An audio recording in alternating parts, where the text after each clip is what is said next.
In this example, we're going to cut 20 boards of length 7 feet.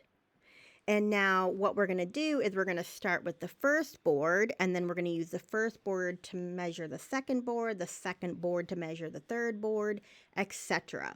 So if each time I cut, there's a little bit of an error, it's going to actually end up accumulating. Now in part A, it says, what if the error is 1/4 of an inch? So the maximum value could be if I keep adding on 1/4 of an inch every time I measure, there's going to be a maximum value. And then if I keep subtracting or under measuring 1/4 of an inch, then there's going to be a minimum. And that's what we're going to do. So if I start at 7 feet, that's what it says here in this problem, 7 feet. I'm going to first change it to inches because we're dealing with inches in our error. So 7 feet is equal to 84 inches. Now, every time I cut, if I'm finding my maximum error first, I'm going to be adding on 1/4 of an inch every time I cut. So I'm going to be adding on 1/4 of an inch 20 times. So I'm going to, instead of adding 0.25 plus 0.25 plus 0.25 and doing that 20 times, I'm just going to take 0.25 times 20. Now, when I put that in on my calculator, I'm going to take 84 inches and I'm going to keep adding 1/4 of an inch 20 times. That's going to give me 89 inches. So I could end up gaining about 5 inches by doing this. Now, going in the other direction, if each time I under measure, I'm going to subtract off 1/4 of an inch, doing that 25 times. So my smallest value would be, if I take 84 and subtract 0.25 20 times, my smallest value could be 79 inches. So by having an error of 1/4 of an inch each time I cut, I could have my board measured between 79 inches and 89 inches. Now, when we're looking at it in terms of percentage, it's a very similar process, but we're going to do it in terms of percent. I'm going to start with 100%. That's our starting point, 100%.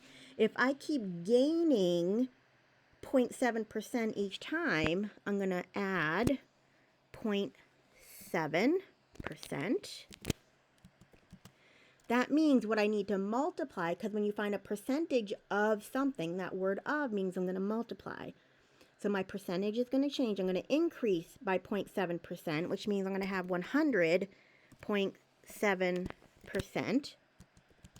So I'm going to find 100.7% of 84 inches and do that 20 times.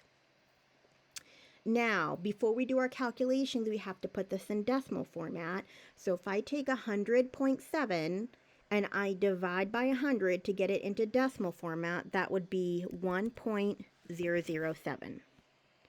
So I'm going to take 84 and I'm going to multiply it by 1.007. And then I'm going to multiply it by 1.007 again. And we're going to do that 20 times. Rather than multiply that out 20 times, it's easier just to say I'm going to raise it to the 20th power. So on my calculator, I'm going to put 84 times, and then in parentheses, I'm going to take 1.007 and raise it to the 20th power.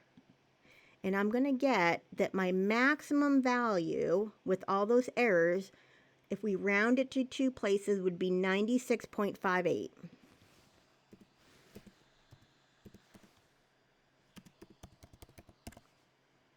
So that's if it increased by 0.7% each time we cut the board. Now we're going to do the same thing for if we under measure by 0.7%. But I'm going to subtract now. So if I start with 100% and I subtract 0.7%, If I take 100 minus 0.7, that's going to give me 99.3%. So now I'm going to find 99.3% of 84 20 times.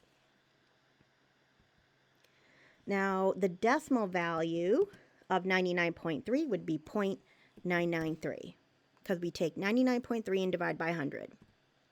So I'm going to take 84 and I'm going to multiply 0.993 20 times, but instead of actually multiplying it and writing out those factors 20 times, I'm just going to raise it to the 20th power. So on the calculator, I'm going to put 84 times 0.993 raised to the 20th power. And that's going to give me 72.99 if we round it to 2 places. So using percentages to look at the relative error, the maximum value I would get is 96.58 inches, and the minimum value I would get is 72.99 inches.